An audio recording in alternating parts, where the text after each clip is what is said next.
Welcome back to Understanding the BC Parenting Coordinator Participation Agreement. Over the last several episodes, we've talked about authority, confidentiality, dispute resolution, non-participation, court involvement, and fees.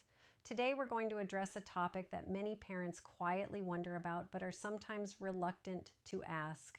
What happens if I don't like my parenting coordinator? What if you believe the parenting coordinator got something wrong? What if you disagree with the determination? Can you terminate the parenting coordinator? Can the parenting coordinator withdraw? Can you file a complaint? The roster's parenting coordination agreement addresses all of these questions, and understanding those provisions is important because they explain how accountability works within parenting coordination.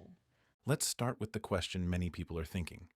Can I fire my parenting coordinator? In most cases, not by yourself. This surprises many parents. People often think of a parenting coordinator the way they think of a lawyer, therapist, or consultant.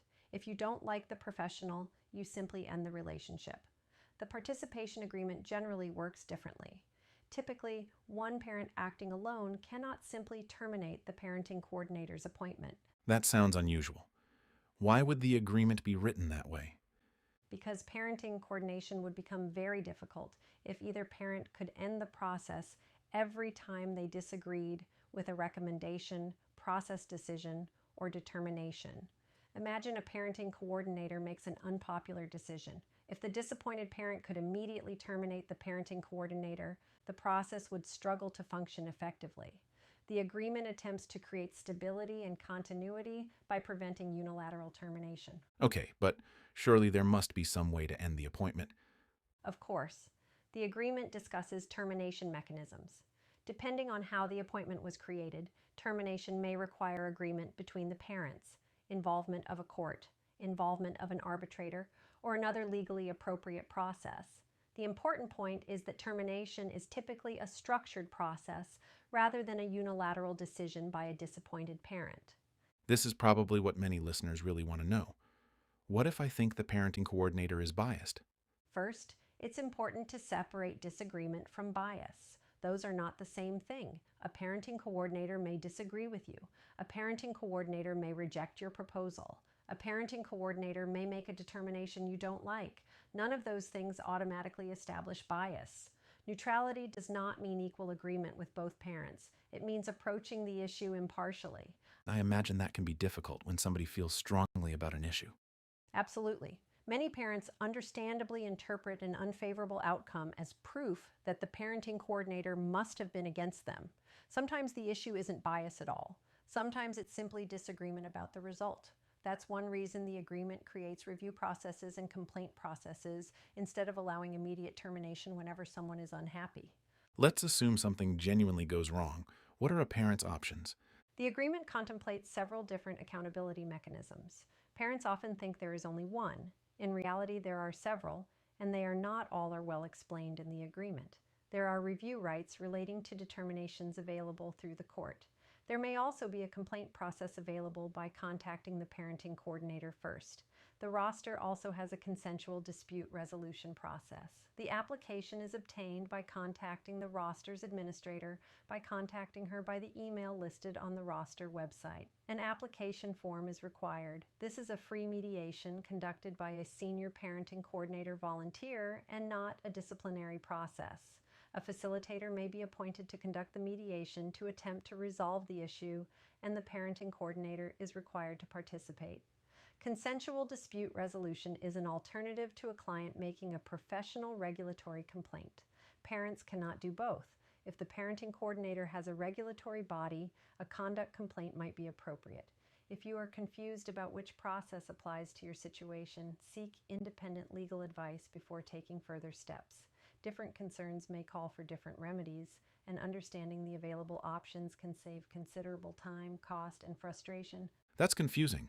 Can you explain the difference between a complaint about a determination and a complaint about the parenting coordinator's process? Certainly. A review typically focuses on a determination or decision. The question is often whether the determination should stand. A complaint process is different. A complaint often focuses on professional conduct, ethics, competence, or compliance with professional obligations. Parents sometimes confuse the two. Being unhappy with an outcome doesn't automatically create a professional misconduct issue, and filing a complaint doesn't necessarily change a determination. Can you give us an example? Imagine a parenting coordinator determines that a particular exchange location should be used. One parent dislikes the outcome. That parent might seek a review of the determination if a review mechanism is available. That's different from filing a complaint alleging professional misconduct. One process asks, was the determination appropriate? The other asks, did the professional act improperly? Those are not the same questions. We've talked about parents ending an appointment. Can the parenting coordinator withdraw? Yes. The participation agreement contemplates circumstances where a parenting coordinator may withdraw. Examples may include safety concerns, conflicts of interest, non-payment issues, professional obligations, or situations where continued participation becomes inappropriate. Can you explain why withdrawal provisions are necessary? The agreement protects parents, but it also protects the parenting coordinator. Not every file remains appropriate indefinitely. Circumstances change, safety concerns can emerge, professional obligations can arise. Sometimes continued participation may no longer be possible or appropriate. The agreement, therefore, provides a structured way to withdraw when necessary. Another practical question. If a parent files a complaint, does confidentiality prevent the parenting coordinator from responding? No, the agreement specifically addresses that issue. If a complaint is made to a professional regulator, the BCPCRS, an insurer, legal counsel, or another appropriate body, the agreement allows the parenting coordinator to disclose information reasonably necessary to respond to the complaint. Why include a clause like that? Because it would be very difficult for a parenting coordinator to defend against allegations while being prohibited from discussing the relevant facts. The complaint process would not function properly if the parenting coordinator could never respond. The agreement therefore creates an exception that permits disclosure necessary to address the complaint. The agreement also contains liability language. Why? Because parenting coordinators routinely make recommendations, manage disputes, and sometimes issue determinations that one parent dislikes. The agreement provides protections relating to actions taken in good faith while performing parenting coordinator duties. That doesn't eliminate accountability. It doesn't eliminate review rights. It doesn't eliminate complaints. It simply recognizes that professionals need some protection when carrying out difficult responsibilities in good faith. After years of practice, what's the biggest misunderstanding parents have? The belief that every unfavorable outcome must indicate misconduct. Most of the time, the real question is, do I disagree with the result? That's a very different question from, did the parenting coordinator behave improperly? The agreement creates separate processes because those are fundamentally different issues. So what's today's main lesson? Parenting coordinators are accountable, but accountability occurs through structured processes. The agreement does not assume that parents will always be happy. Instead, it creates mechanisms for review, complaints, regulatory oversight, withdrawal, and termination while still preserving the stability necessary for parenting coordination to function. Today's episode answers an important question many parents have but don't always ask. Disagreeing with a parenting coordinator doesn't automatically end the process. At the same time, the agreement provides multiple forms of accountability and oversight. Exactly.